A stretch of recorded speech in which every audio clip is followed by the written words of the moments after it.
Bonjour les amis, on va se lancer sur Isaïe. Isaïe, c'est Yeshaya, c'est un prophète de race noble, puisque son père est le frère du roi Amatzia, qui était un bon roi de Juda. Euh, Yeshaya en hébreu, ça veut dire Dieu sauve. Yeshua, c'est la délivrance, c'est la racine de Yeshai avec un Aïn, et Ya, c'est le suffixe qui donne le nom divin. Donc, il est né au moment où Amatzia, c'était un très bon roi, il a été assassiné. Son fils, Ouzia ou Azaria selon les moments, il a 2 noms différents. Il va être roi à 16 ans pour 52 ans et à ce moment-là, bien que ce soit un bon roi, heu, Isaïe, il prêche, beaucoup de mauvaises choses. Il dit beaucoup de remontrances, il dit que les pécheurs vont mourir, qu'il va y avoir une grande épouvante. Il critique les juifs qui boivent et qui se prélassent. Il faut pas boire, hein, trop d'alcool, il faut arrêter de boire. C'est quelque chose de très important, à ce moment-là. Heu, il dit une phrase aussi au chapitre 2, verset 22, qui pourrait être vue comme anti-Jésus: «Cessez de croire en l'homme dont la vie n'est qu'un souffle». Il ne faut pas d'intermédiaire entre vous et Dieu, il faut prier directement Dieu. Vous pouvez, prier Dieu par rapport au mérite de vos pères, mais vous ne pouvez pas prier quelqu'un d'autre que Dieu. Donc arrêtez de placer votre confiance en des idoles, en des hommes, en de la nature, en des idéologies. Hem, Isaïe donne, un petit avant-goût de la fin des temps. Il va en parler plus tard. Il dit qu'à la fin des temps, Sion, c'est-à-dire Jérusalem, va juger les nations. Il va plus y avoir de guerre, il va y avoir un tribut vers Israël. Les nations vont payer comme une taxe à Israël. Mais pour l'instant, à cette époque, Dieu, il est déçu d'Israël. Et à la mort de Uzia, donc le fils qui a succédé à son père assassiné, Dieu annonce à Isaïe la punition jusqu'à la désolation. Yotam, il va devenir un bon roi pendant 16 ans. À lui va succéder Achaz, qui est terrible, un très mauvais, mais il est fils de sage. C'est ça son avantage, et c'est pour ça qu'il va pouvoir résister à Rétzin de Aram, Pékar d'Israël, qui vont l'attaquer. Et ils vont pas réussir à le battre parce que voilà, c'est un fils de sage et Dieu le protège parce qu'il est fils de sage. Mais c'est le pire, un des pires des rois de Juda, peut-être le pire. Isaïe prédit la fin d'Éphraïm dans 65 ans et la famine. Éphraïm, c'est plutôt le royaume d'Israël. Il va se passer quelque chose de terrible. On va le voir plus tard. Donc, je passe directement au chapitre 8. Il y en a 66 chapitres, donc ça va être une longue vidéo. La 4e année de Achaz, Tiglath-Pileser de Achour, c'est un Assyrien, il attaque Aram. Pékar est tué par Hoshea, qui le remplace. Pékar, c'est le roi d'Israël, il est remplacé par Hoshea qui l'a tué. Et il se soumet à Achour. Cette fois-ci, c'est plus Tiglath-Pileser, il y a un changement de régime chez eux, c'est Shalmaneser. Dieu dit à Isaïe: prends un rouleau et écrit dessus bientôt le pillage. Le Juda va être pillé. Ensuite, il dit un enfant nous est né. Et on parle de Chizkiaou, Ézéchias. C'est un roi qui va être très très bon roi. Il va pas avoir la vie facile, vous allez voir, mais il est né. Donc c'est pour vous dire que même quand on annonce qu'il va y avoir une catastrophe, la solution est en cours. Le mot Shoah est écrit 3 fois ici. Shoah, c'est la catastrophe. Puis, Sancheriv, c'est le successeur de Shalmaneser, de Achour. Il est puni car il est vaniteux.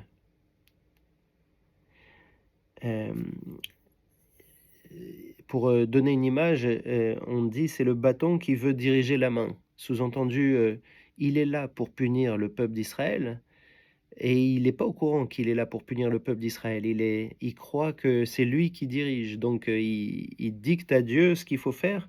C'est comme un bâton qui veut diriger la main. Il y a une description ici assez troublante au chapitre 10, pardon. C'est comme une bombe nucléaire.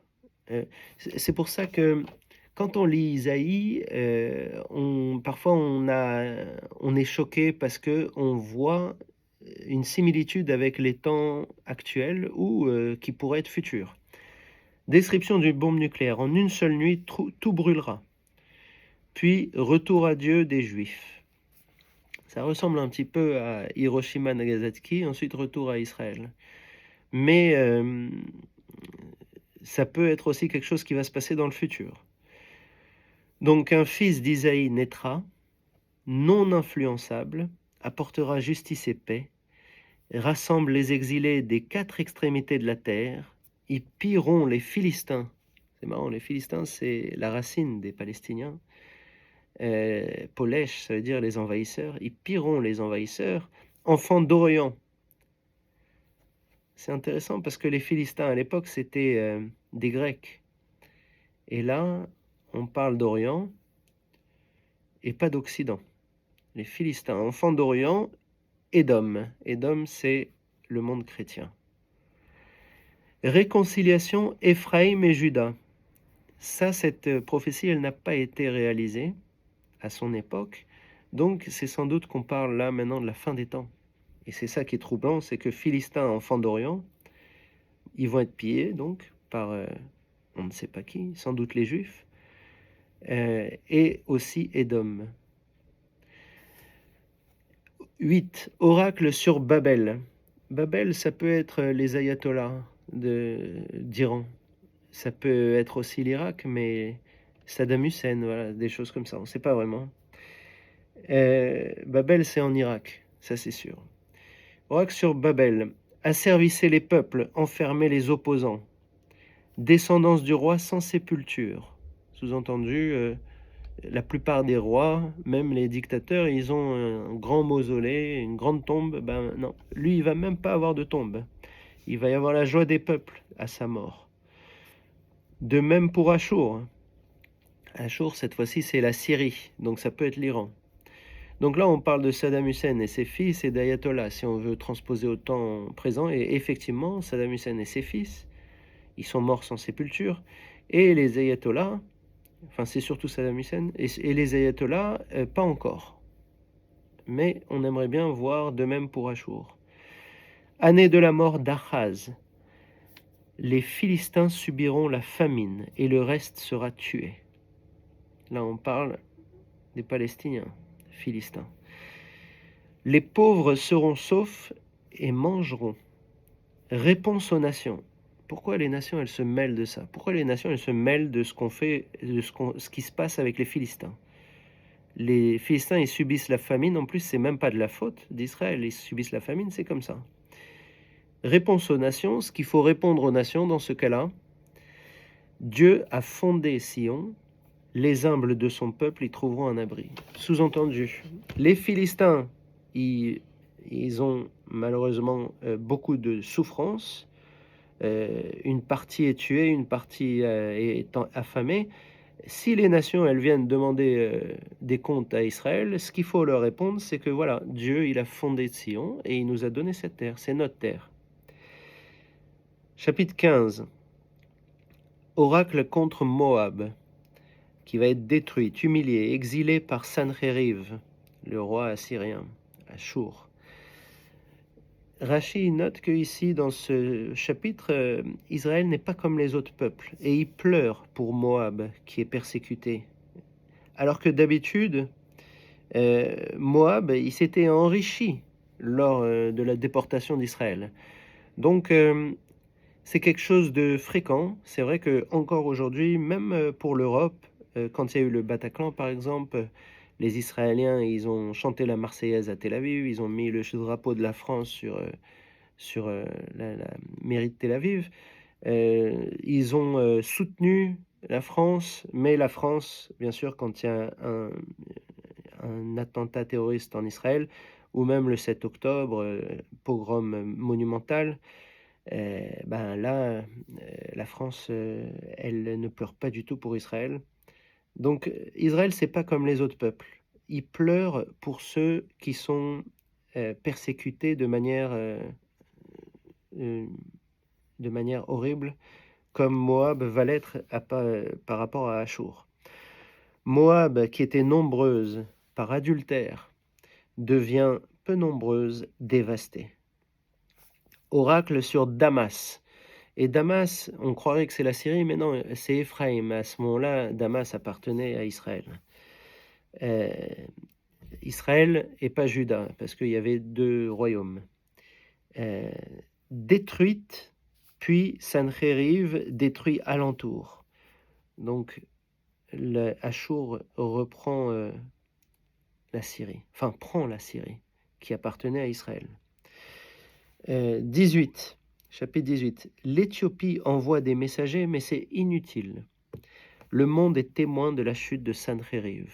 Là, c'est la punition de Sanchériv, punition divine, qui tyrannisait le monde. Le peuple redoutable d'un pays à fleuve marchera pour offrande à Dieu. C'est les Iraniens, le peuple iranien, qui vient d'Iran, de Perse, pays à fleuve. Donc, leur ayatollah, eux, Sancheriv, il a une chute alors qu'il tyrannisait le monde. Effectivement, en ce moment, l'Iran, ils sont les principaux soutiens du terrorisme dans le monde entier. 19. Oracle contre l'Égypte. Guerre civile, puis roi sévère. Nil asséché, plus de sages conseillers. 5 villes parleront cananéen et prieront Dieu qui enverra sauveur. Et ça, c'est intéressant parce qu'il y a un pharaon qui s'appelait Psanmétique. À son époque, il y a eu les papyrus d'Éléphantine, c'est 6e siècle avant Jésus-Christ.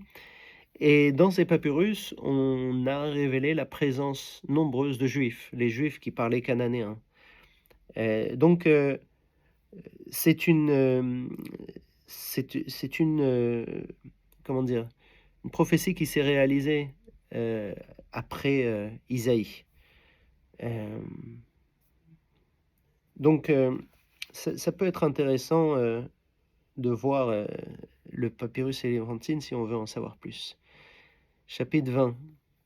Siège d'Ashdod par Tartan, envoyé par Sargon. Ça, c'est peut-être une erreur, c'est peut-être Sanchériv. On revient dans le passé. On n'a pas de Sargon dans l'histoire archéologique. On sait que Sanchériv a été remplacé, mais Sargon, on connaît Sargon de Akkad. C'est bien avant tout ça, mais Sargon d'Akkad, c'est à l'époque du déluge, pour les Juifs, et c'est l'histoire réelle. Les Akkadiens ont vraiment existé dans l'histoire d'après les archéologues. Ils ont succédé aux Sumériens et ils ont précédé les Néo-Sumériens qui sont arrivés après. Donc Sargon, là, c'est une question. Isaïe prédit que les exilés en Égypte et Couche seront déportés dans la nudité pour avoir fait confiance à ces pays. Sous-entendu, ils auraient dû rester en Juda. La menace était sur Juda, la menace était sur Israël, mais au lieu de rester en Israël, ils se sont sauvés avec leur richesse en Égypte et en Couche. Ça va pas les aider parce que en fait, Sanchériv, il va venir envahir l'Égypte et Couche et les déporter dans la nudité. 21. Oracle sur l'invasion médo-perse de Babylone. Oracle contre Édom. Juste pour Babylone, ça se passe 2 siècles après Isaïe. Donc, pour lui, c'était une prophétie. Pour nous, c'est quelque chose qui s'est passé. On ne peut pas être sûr, on ne peut pas savoir exactement quand ce livre a été écrit. Donc, c'est possible que ça a été écrit après les faits, mais c'est aussi possible, d'après les Juifs, que ce soit d'après, je veux dire, c'est une question de croyance, que ça a été écrit avant, et donc ça a été une prophétie. Ensuite, oracle contre Édom. Édom, c'est les chrétiens aujourd'hui, mais à l'époque, c'était un royaume qui touchait Israël. qui était en Jordanie peut-être, sud de la Jordanie. Qu'est-ce qu'il y a comme pays? Je ne sais pas. Ils doivent se convertir. Oracle contre les Arabes qui ont refusé de l'eau et du refuge aux exilés juifs. Dévastation de Jérusalem. Ici, Jérusalem, c'est Gei Zion, la vallée de la vision. Et effectivement, dans la paracha Vaïra, il y a Abraham qui reçoit cette vision des 3 anges et de Dieu. Alors, dévastation de Jérusalem, mourir est préférable à être captif. C'est-à-dire, il vaut mieux se tuer plutôt que être entre les mains de ceux qui vont dévaster Jérusalem. Mais cette prophétie, elle ne s'est pas réalisée parce que Chizkiyahu s'est repenti. Donc, ça, c'est la force de la repentance. Il y avait une prophétie qui ne s'est pas réalisée. Oracle sur Tsor. Tsor, c'est pour les Philistins qui ont été expulsés. Ils sont très nombreux. Ça devient le marché des nations. Réfugiés à Kittim. Kittim, ça peut être Rome ou Chypre. Reçoivent plaie comme en Égypte, ce qui effraie tout le monde. Les Philistins, ils vont devoir partir d'Israël et ils vont être le marché des nations, réfugiés à Rome ou à Chypre, et ça va être des plaies, ils vont recevoir des plaies comme en Égypte. Ça va effrayer tout le monde. Là, on a l'impression que c'est un peu le contraire. C'est plutôt eux qui effrayent Rome, qui est le symbole de l'Occident. Mais là, c'est le contraire qu'on dit. Les Chaldéens, Kasdim, Chaldéens, on écrit. C'est un peuple créé par les Assyriens. Ils sont venus de nulle part, ils n'existaient pas avant. Ils sont créés par les Assyriens, ils sont devenus destructeurs de Tsor, donc des Philistins, qui se prostituent au peuple et leur salaire va aux proches de Dieu. Les Philistins, ils se prostituent au peuple et leur salaire va aux proches de Dieu. Qu'est-ce que ça veut dire? C'est aussi un peu poétique, c'est écrit de manière poétique, donc c'est pas toujours à prendre à la lettre. Quand on prend à la lettre, bien sûr, on peut faire dire ce qu'on veut au texte. Il y a pas mal de choses qui sont dites et peut-être on comprendra ça plus tard ou en cherchant dans l'histoire, en étudiant, mais c'est pas, parfois c'est pas littéral, quoi. On passe au chapitre 24. Les Juifs ne respectent pas la Torah. Donc il va y avoir une désertification de Jérusalem. C'est ce qui s'est passé après la conquête de Jérusalem par Nabuchodonosor jusqu'à la création d'Israël. Jérusalem était désertifiée. Il y a quand même une alliance éternelle entre Jérusalem et Dieu, c'est Brit Olam.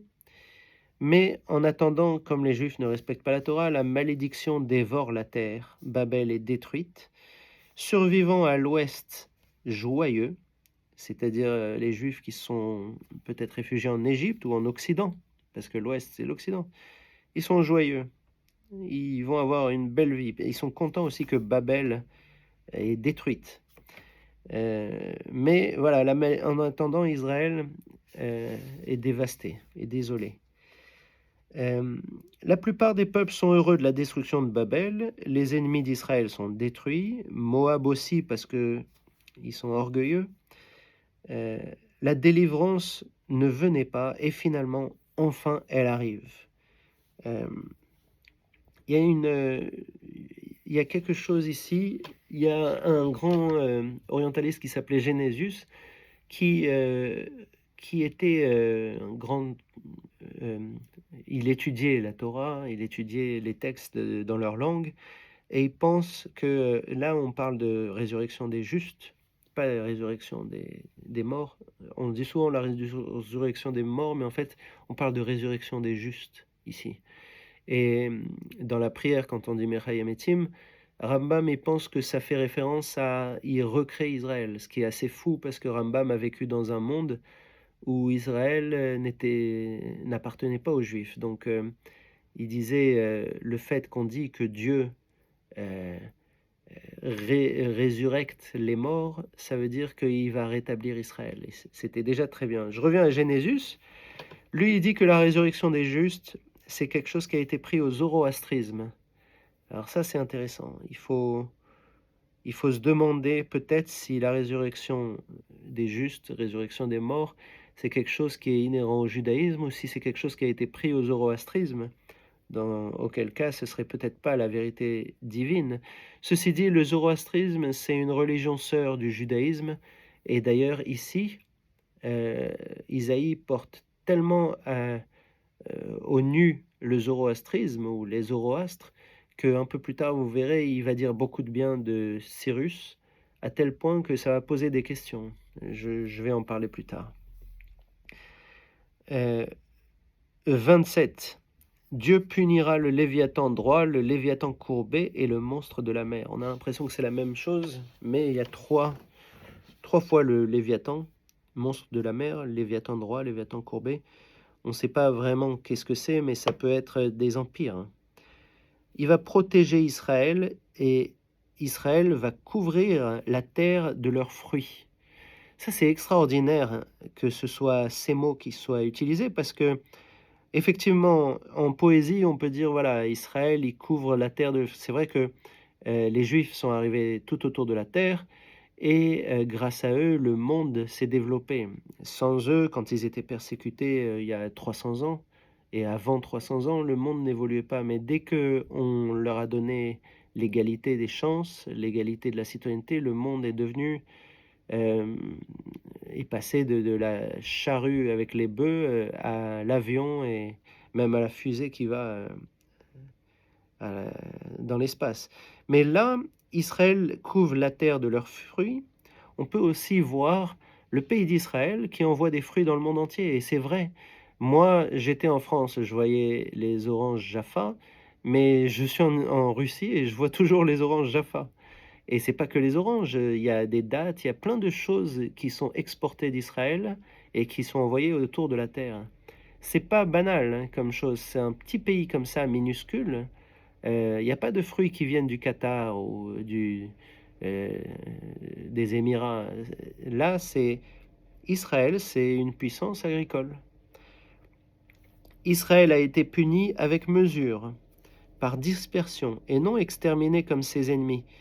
Rachi a dit les ennemis d'Israël ont été frappés de la même façon qu'Israël, sauf que eux, ils ont disparu et que Israël est resté. Mais le texte, je sais pas, lui, il dit ça parce qu'il a reçu cet enseignement par ses maîtres. Dans le texte, il y a marqué qu'il a été puni avec mesure, c'est-à-dire peut-être différemment de ses ennemis. Maintenant, le péché est expié une fois que la dispersion a été faite. 27:11, Rachi pense que c'est Ismaël dont on parle. Les flammes les brûleront car ils sont bêtes. Des gens qui n'ont pas d'intelligence. Les gens qui n'ont pas d'intelligence, ils ont une punition particulièrement sévère dans Isaïe. D'après Rachi, on parle d'Ismaël. À l'époque de Rachi, je ne sais pas si Ismaël était bête. Je crois que même ils étaient plutôt évolués en Espagne, que les chrétiens étaient bêtes. Mais là, Rachi voit Ismaël. Aujourd'hui, on peut imaginer effectivement que les musulmans sont plus bêtes que les autres. Les Juifs seront cueillis un à un. On sonne le chauffard et retour à Jérusalem. Ça, c'est le retour des Juifs en Israël. Retour à Jérusalem. Alors, pour l'instant, est-ce que ça c'est arrivé? Oui et non. C'est vrai qu'il y a eu un grand exode des Juifs vers Israël. Un à un, non, pas encore. Il y a encore des Juifs dispersés. Sonne le chauffard. Je ne sais pas vraiment comment on a sonné le chauffard. Je vais peut-être faire cette vidéo en 2 fois parce que ça fait déjà 24 minutes, j'ai même pas fait la moitié. Éphraïm est sous de vin. Il est orgueilleux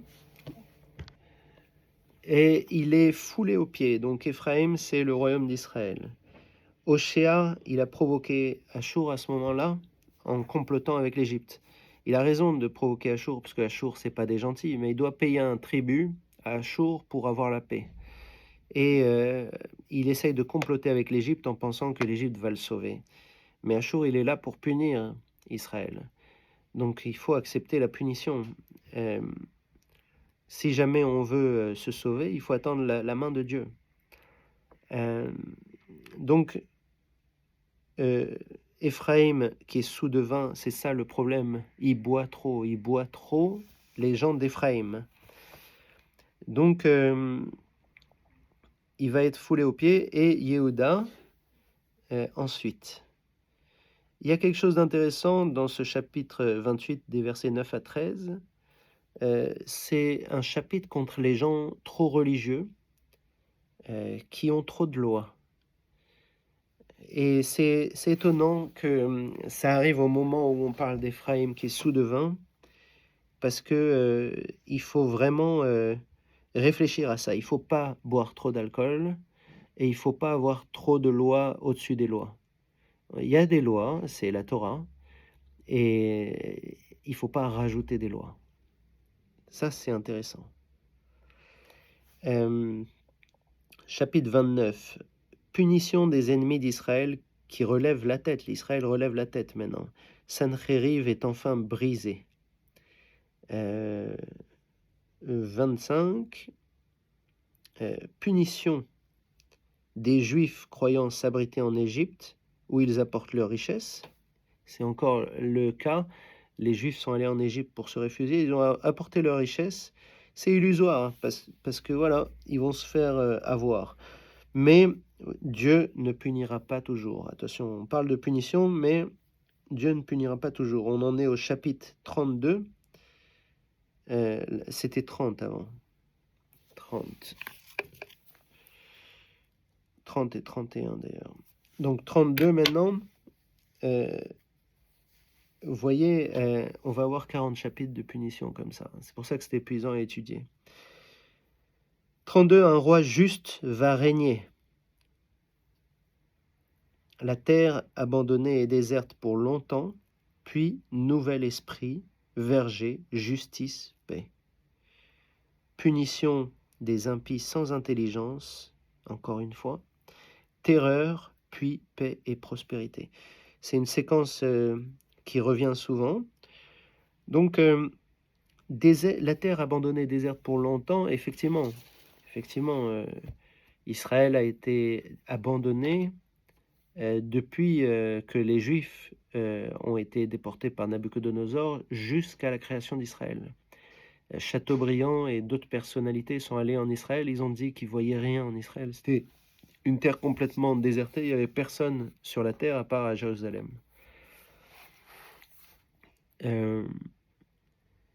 34. Message aux nations et spécialement à Édom, à la chrétienté. Malédiction. Édom s'était vengé d'Israël sous Nabucodonosor. Dieu va venger Israël dans le sang en frappant toute nation ayant tourmenté Israël en exil. Au verset 6, Abrabanel il prédit quelque chose d'extraordinaire qu'on voit aujourd'hui, qui a failli se passer en son temps, mais qui ne s'est pas passé en son temps, qui a l'air d'arriver aujourd'hui. Il prédit une guerre près de Jérusalem. Rome, c'est-à-dire l'Occident, c'est envahi par les Turcs et les Arabes d'Afrique du Nord. Hein. Les Turcs en Allemagne et les Arabes d'Afrique du Nord en France et ailleurs. Ruine conséquence, car les rois d'Édom sont gras par la trop longue prospérité. C'est presque arrivé à la bataille de Leponte, si vous allez chercher. On parle de boucherie, de faim comme Sodome et Gomorrhe. Je me demande si c'est pas ce qui va se passer avec l'immigration incontrôlée en Europe de l'Ouest.